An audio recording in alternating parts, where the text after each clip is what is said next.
Bonjour à tous, donc une petite vidéo, enfin un petit tuto plutôt sur le cours concernant les graphes. Donc on va continuer maintenant qu'on a basé, enfin basé c'est pas le mot, maintenant qu'on a placé les bases plutôt de notre vocabulaire et donc de cette nouvelle théorie pour vous, la théorie des graphes. On va continuer un petit peu pour voir qu'est-ce qu'on peut vous demander d'autre, qu'est-ce qu'on peut vous faire remarquer d'autre, hein, surtout sur ces graphes. Alors, donc, ce que j'ai fait, c'est que j'ai fait un retour à l'exemple. En fait, le premier exemple, on va s'en servir un certain temps. Et donc, sur cet exemple-là, on vous demande de donner le degré de chaque sommet du graphe, ainsi que la somme de ces degrés. Alors, on va voir pourquoi on nous demande ça. Donc, le degré, je rappelle que c'est le nombre d'arêtes. D'ailleurs, je vais enlever ça parce que ça change le graphe. Le nombre d'arêtes qui arrivent, ou qui partent, hein, c'est pareil, au sommet. Donc justement, par exemple, si je prends le sommet 1, ben, j'en ai une, 2. Donc ici, pour le sommet 1, je vais mettre degré 2. Vous remarquerez que j'ai fait un tableau, c'est souvent comme ça qu'on le présente, tout simplement par simplicité. Hein. C'est pas une obligation, mais c'est quand même plus simple que de faire des phrases pour chaque sommet. Faire une phrase pour chaque sommet. Le sommet 2, on en a une, 2 aussi. Le sommet 3, on en a un peu plus, là on en a 4. Le sommet 4, on en a 2. Sommet 5, 2. Et sommet 6, 2. Et donc si on additionne tout ça, ça nous en fait 14. Bon, ok, très bien. Première question, on est bon. Deuxième question, comment peut-on en déduire le nombre d'arêtes que comporte le graphe? Alors déjà, ce qu'on va faire comme nous, là, on ne sait pas trop ce qui est attendu. Déjà, on va aller les compter, ces arêtes. On va voir combien il y en a. Alors, 1, 2, 3, 4, 5, 6, 7. Normalement, j'en ai pas oublié. Donc, j'ai 7 arêtes. J'ai une somme de degrés qui vaut 14. Ah, on se dit peut-être bien que la somme des degrés, ce serait le double du nombre d'arêtes. C'est possible. Alors, voyons si ce serait logique, parce que finalement, les degrés, enfin le degré d'un sommet, c'est quand même le nombre d'arêtes qui en arrive ou qui en part. Donc, y a quand même un lien avec les arêtes. Et donc, si on regarde bien, par exemple, l'arête 1, elle est comptée pour le sommet 1, elle est aussi comptée pour le sommet 2. Si je prends l'arête 7, pareil, elle est comptée pour le sommet 3, elle est aussi comptée pour le sommet 4. Donc automatiquement, quand je vais additionner tout ça, je vais me retrouver avec chacune des arêtes qui est comptée en double. Donc je vais me retrouver avec le double du nombre d'arêtes. Donc oui, en effet, quand je fais la somme de tous les degrés de tous les sommets, j'obtiens 2 fois le nombre d'arêtes du graphe. Donc, comment peut-on déduire le nombre d'arêtes? Alors, chaque arête est comptée 2 fois, une fois pour chaque sommet à son extrémité.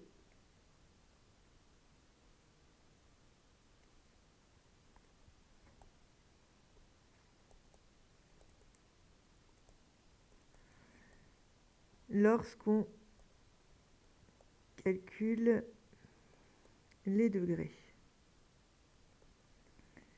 Donc, somme des degrés, c'est quelque chose qu'on va récapituler après dans la propriété en dessous, hein, égale 2 fois le nombre d'arêtes. Donc ici, le nombre d'arêtes, du coup c'est la moitié de la somme, hein.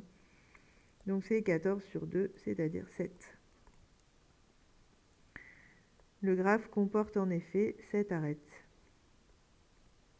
Bon, quand il n'y en a que 7, on peut les compter à la main, hein, mais c'est justement pour mettre en exergue cette formule. Comporte en effet 7 arêtes. Voilà, donc là, l'air de rien, en fait, on vient justement de découvrir et d'utiliser une propriété qui va être juste en dessous, une propriété du cours. Assez centrale, hein, quand même, hein, parce que enfin, vous verrez qu'on s'en sert régulièrement, sans qu'elle soit pour autant dans tous les exercices, mais on s'en sert quand même régulièrement. Alors après, donc une petite question qui va elle aussi donner lieu à une propriété. Et faites attention parce qu'il y a une erreur de frappe de ma part, hein, c'est le nombre de sommets de degrés impair. Peut-il être impair? Alors, bon, j'imagine bien qu'il y a un lien avec ce qu'on a fait juste avant. La somme des degrés vaut 2 fois le nombre d'arêtes, donc la somme des degrés est un nombre pair. Et ça, c'est important pour répondre justement à cette question. Alors, la somme des degrés est un nombre pair. Du coup, la question sous-jacente, en fait, c'est est-ce que avec un nombre impair d'impair, c'est ça hein, qu'on est en train de demander, est-ce que je peux obtenir un nombre pair à l'arrivée? Alors, donc, si le nombre de sommets de degrés impair est impair,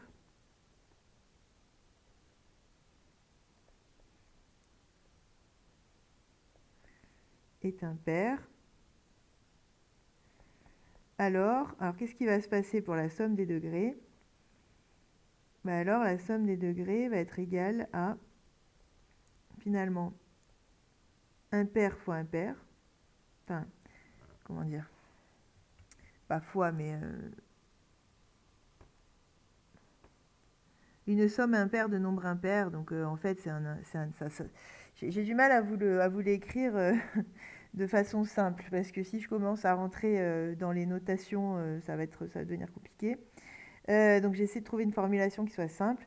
C'est-à-dire qu'en fait, ce qui va se passer, c'est que je vais avoir donc d'un côté les sommets de degrés impairs, et de l'autre côté les sommets de degrés pairs. Bon, jusque-là, ok. Les sommets de degrés pairs, quand je vais additionner les degrés, ça va donner un nombre pair. Parce que les pairs entre eux, quand je les additionne, ça fait des pairs. Maintenant, les impairs entre eux, attention, quand j'en additionne 2, ça fait un pair. Quand j'en additionne 3, ça fait un impair. Donc, tout dépend de combien il y en a, justement. Et donc, si je prends un nombre impair de nombres impairs, en fait, et que je les additionne, j'obtiens à l'arrivée un impair, parce que tous les couples ont donné des pairs, et celui qui reste, eh ben, ça fait que je récupère un impair. Donc, en gros, la somme des degrés, ça va être du coup un impair, je mets 1, plus un pair. Donc ça, c'est la somme des impairs. J'imagine votre tête en m'écoutant dire tout ça. Bon. Et ça, c'est la somme des pairs. En fait, parmi vous, il doit y avoir ceux qui ont déjà compris depuis un moment ce que je veux dire et qui trouvent que ça traîne en longueur, et les autres qui se demandent quelle langue je parle. Bon. J'espère que... Bon, au pire, réécoutez. Hein. Ça devrait... je pense que d'un moment, vous allez avoir le déclic. C'est pas très dur, en fait. C'est simplement à expliquer que c'est pas évident. Voilà. Et donc, quand j'additionne, justement, un impair et un pair, ben, je ne peux pas obtenir un nombre pair. Donc ça ne peut pas être la somme des degrés, puisque la somme des degrés est censée être un nombre pair. Voilà.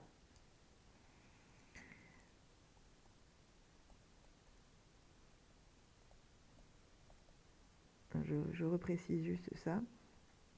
Donc ça donne un impair. Donc impossible. Donc je répète pourquoi. Hein. Parce que j'obtiens une somme de degrés qui serait impair, alors que la somme des degrés est censée être égale à 2 fois le nombre des arêtes, et donc un nombre pair, pas impair. Voilà. Donc là, on a démontré par contradiction, en fait. Voilà, j'obtiens, enfin par l'absurde, quoi. C'est-à-dire que j'obtiens quelque chose de contradictoire à l'arrivée. Donc, en gros, bah, qu'est-ce qu'on en déduit? Justement, le nombre de sommets de degrés impair est pair, tout le temps. Sinon, c'est qu'il y a un souci. En fait, on n'est pas en capacité de donner un graphe avec un nombre impair de degrés impair. Ça ne marche pas. Je vous laisse essayer tranquillement. Hein, je vais faire en sorte que la vidéo ne dure pas trop longtemps non plus. Donc je vous laisse essayer, mais vous verrez, vous pouvez tourner dans tous les sens le problème. Là, on vient de le prouver, hein, donc ce n'est pas possible. Donc ce sera la deuxième propriété, justement. Alors si on récapitule nos deux propriétés, donc la première, qu'est-ce qu'elle disait? Elle disait que la somme des degrés des sommets d'un graphe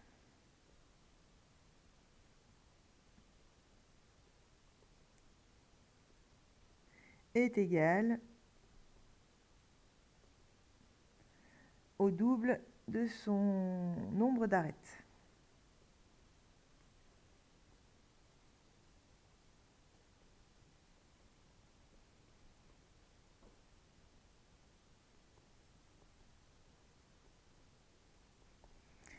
Et la 2, c'est celle qu'on vient justement de discuter là, qui n'était pas facile à démontrer. Enfin, pas facile à rédiger. Parce que si, comme je vous disais, si on rentre vraiment dans une rédaction rigoureuse, ça va devenir nettement plus lourd en fait à écrire. Et moi, je voulais juste que vous compreniez le principe, le pourquoi. Donc le nombre de sommets de degrés impairs est pair.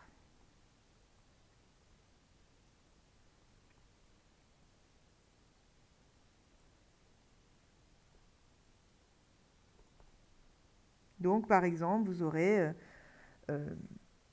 deux sommets impairs, c'est-à-dire par exemple 1 de degré 3, 1 de degré 5, voilà, ou peut-être 4, donc 2 de degré 3 et 1 de degré 5 et 1 de degré 1, ça c'est impair aussi. Voilà, mais en tout cas, vous aurez toujours un nombre pair de sommets comme ça, qui ont donc un degré impair. Ok, bon ça déjà, vous verrez, ça va vous servir dans les exercices. Maintenant, tant que j'y suis, pour éviter de faire 36 tutos différents, même si ça n'a pas une relation tout à fait directe, je vais faire quand même la fin de la partie 1, là. Comme ça, vous verrez un petit peu on va aller un petit peu plus loin sur ce qu'on appelle les graphes orientés. Ce que j'avais expliqué justement l'autre fois, hein, je l'ai expliqué dans le premier tuto, ce que c'était un orienté, un non orienté, mais celui qu'on a vu n'était pas orienté. Donc je voudrais qu'on voit un quand même qui est orienté, parce que vous verrez que vous avez des exercices sur les deux types de graphes. Surtout que bon, ça peut changer quand même des petites choses. Globalement, le vocabulaire reste le même, la plupart des propriétés aussi, etc. Mais ça peut quand même changer des choses, hein. Alors, donc, si je reprends encore mon histoire là, de réseau social, il n'y en avait qu'un là, réseau social. Retour exemple, on vous dit en plus des élèves déjà amis, certains élèves ont envoyé des demandes en amis. Bon, ça vous connaissez le principe. L'élève 1, lui, a envoyé une demande aux élèves 4 et 6, l'élève 2 à l'élève 3, l'élève 4 à l'élève 6, l'élève 5 à l'élève 1. Et donc maintenant, on aimerait représenter, au lieu de représenter les gens vraiment qui sont déjà amis, avec une relation bilatérale, c'est-à-dire que les deux sont d'accord, ils sont amis, on aimerait représenter aussi les relations unilatérales, c'est-à-dire celles où finalement il n'y en a qu'un qui est ami, entre guillemets, quoi. Et avec justement une flèche pour dire c'est lui qui a demandé à lui. Donc si je reprends mon graphe, j'avais donc j'avais sommet 1, 2, 3, 4, 5 et 6. En gros, ils étaient à peu près disposés comme ça. Ce que je vais faire dans un premier temps, c'est que je vais reprendre déjà les relations qui étaient écrites en tant qu'amis. Et après, on rajoutera les demandes en amis. Alors, en tant qu'ami, en général, quand on part sur une histoire de graphe orienté, c'est-à-dire qu'on va avoir des flèches, on essaie de mettre des flèches sur toutes les arêtes pour qu'il n'y ait pas de confusion. En théorie, vous pourriez, par exemple, entre 1 et 2, il y en avait une, vous pourriez remettre une arête comme ça, sans flèche. On est censé comprendre que justement, ça veut dire que ça va dans les deux sens. Mais pour que ce soit plus parlant, plus visible, en général, on opte plutôt pour double flèche. C'est-à-dire que si je l'écris comme ça, finalement, ça revient à un trait plein. Ça veut dire qu'il y a eu demande en ami d'un côté et l'autre côté, ça a été accepté. Donc, on a bien une relation bilatérale. Donc ça, je vais le faire pour toutes les relations d'amitié qui existaient déjà. Bon, ça va être, vous allez voir, c'est un petit peu lourd à la fin parce que on en a un peu dans tous les sens, mais c'est pas grave. Alors avec 4, c'est plus facile. Ensuite, on avait, alors là j'en ai fait combien? J'en ai fait 4, donc il manque encore 3 amitiés. Entre 3 et 5. Entre 3, oh là là, 3 et 6. Alors, 3 et 6, on va le faire comme ça. Et il m'en manque une entre 5 et 6. Celle-là, ça va. Donc c'est nettement moins beau, hein, forcément. C'est pour ça que des fois, on en vient à enlever nos doubles flèches et mettre des traits pleins, parce que c'est vrai que ça devient assez vite illisible. Ensuite, on a des demandes donc, de l'élève 1 à l'élève 4. Donc, je vais les mettre en couleur pour qu'on voit bien ce qui a changé. De l'élève 1 à l'élève 4, hop, la flèche du 1 vers le 4. Et je ne mets pas l'autre, puisque là, pour le coup, je n'ai pas encore de réponse du 4. L'élève 1 vers l'élève 6, donc on a aussi ça. Ensuite, l'élève 2 vers l'élève 3. Et l'élève 4 à l'élève 6. Et enfin, l'élève 5 à l'élève 1. Voilà. Oui, c'est pas super beau. C'est pas grave, on fait avec. En fait, il aurait peut-être fallu le faire un petit peu plus gros aussi, mais je vous ai pas laissé la place. Donc, voilà ce que ça donne, donc un graphe orienté quand il y a beaucoup de relations. Parce que là, pour le coup, voilà, il est très rempli, hein, ce graphe orienté. Et en fait, il manque quelque chose ici. Parce qu'en fait, quand c'est orienté, il se peut que vous ayez une relation avec soi-même. Donc, est-ce que D'ailleurs, on aurait pu le mettre dans l'autre aussi, hein, mais bon. Ici, c'est un peu tiré par les cheveux, mais je vais vous montrer justement que ça existe. Finalement, on pourrait considérer que, c'est ce que j'ai mis à la fin, on admettra un élève est ami avec lui-même. Donc, finalement, le 3, par exemple, ben ça, je vais le représenter comme ça. C'est-à-dire que je vais faire ce qu'on appelle une boucle, qui boucle donc de lui vers lui-même. Pour dire, bon, bah, c'est pas incohérent de dire que 3 est ami avec lui-même. Et ça peut avoir son importance après pour les histoires d'amitié, parce que quand il s'agira par exemple de voir, de savoir si un tel voit le profil de un tel, etc., ben, on voit bien notre propre profil. Donc on est censé le prendre en compte quand même ici. Même si c'est un peu bizarre au début, c'est un peu tiré par les cheveux, en théorie, on est quand même ami avec soi-même. Même si c'est automatique. Bon. Voilà, pareil ici. Alors je mets pas la double flèche là pour le coup, on pourrait, hein, mais parce que bon, vu que c'est une boucle, ça revient même. Que vous le fassiez dans un sens ou dans l'autre, le début et la fin de votre flèche, enfin de votre arête, voilà, je cherchais le mot, est le même. Donc bon, du coup, tant qu'à faire, on n'alourdit pas, on met la boucle que dans le sens que vous préférez, hein, par contre ça change rien. Voilà, et donc sur les graphes orientés, on va se retrouver avec des machins comme ça. Donc, je crois que j'ai répondu à toutes les... Je suis en train de relire justement, hein. On admettra qu'un élève est ami avec lui-même. Bon, voilà. Et donc ça donne lieu à quelques définitions, ça.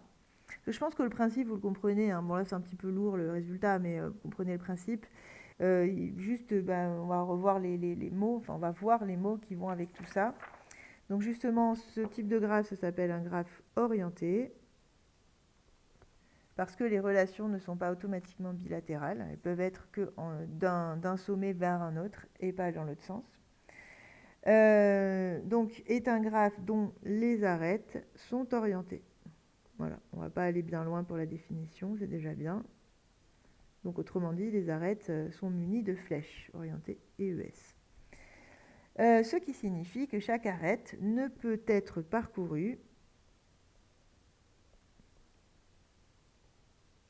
Donc ça aussi, ça aura de l'importance quand après on s'intéressera au fait de parcourir un graphe, on verra, on va en parler. Donc ne peut être parcouru que dans le sens de la flèche.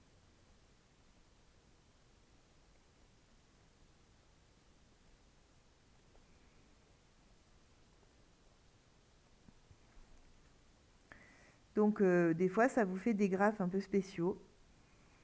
Par exemple, si je prends le graphe comme ça, voilà. C'est un graphe orienté.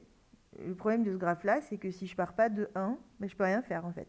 Si je pars de 3, de 2 ou de 4, je ne peux rien faire. Il est en relation avec rien. Voilà, donc ça bloque. En fait, ça bloque beaucoup plus ces relations orientées que quand elles ne sont pas orientées, qu'elles sont bilatérales.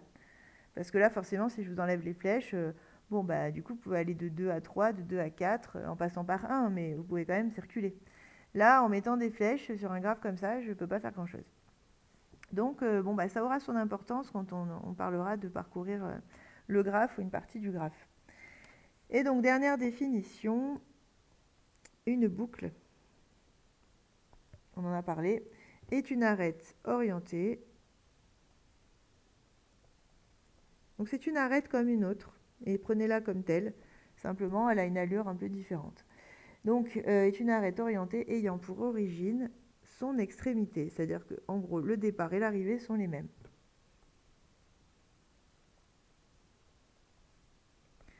Ayant pour origine son extrémité. L'origine, c'est le départ et l'extrémité, c'est l'arrivée. Hein. Voilà, voilà. Et bien voilà qui vous permettra normalement de faire un certain nombre d'exercices encore. Et vous voyez qu'on n'a toujours pas parlé de matrice, mais à grand 2, matrice d'adjacence. Donc ça sera pour la prochaine fois, pour le tuto 3. Donc pour l'instant, on reste sur des choses quand même assez basiques, je pense. Enfin, à mon avis, ça ne devrait pas vous poser trop de problèmes. C'est juste de ne pas vous perdre dans les énoncés, hein. Donc voilà, être bien au clair sur ce qu'on vous demande, mais sinon, ça ne devrait pas poser plus de problèmes que ça, je pense. Voilà, en tout cas, si c'est le cas, encore une fois, je suis là pour vous répondre en cas de besoin. Bon courage, à très bientôt pour la suite.